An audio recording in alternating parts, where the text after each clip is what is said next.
కలిగింది అనగానే పని ఆగిపోయింది, పెళ్ళి ఆగిపోయింది, కుదిరిన సంబంధం ఆగిపోయింది, వచ్చే ఉద్యోగం రాకుండా పోయింది అనకూడదు.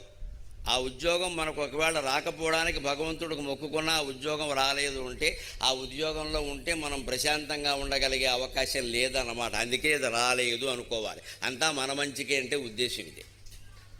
ఆటంకాలు వచ్చినా సరే స్వామికి నమస్కారం చేసుకుని, స్వామి ఆటంకం కూడా నీ మహిమేన నేను భావిస్తున్నాను, అందుకని ఆటంకాన్ని తొలగిస్తావో అదే నాకు మేలు కలిగేలా చేస్తావో అది కూడా నీకే అప్పగిస్తున్నాను బాధ్యత అని సంపూర్ణమైన బాధ్యత భగవంతుడికి అప్పగిస్తే తప్పనిసరిగా అది మేలే అవుతుంది. ఆ ఆటంకం రావడమే మనకి మంచిదయింది అనిపిస్తుంది ఖచ్చితంగా.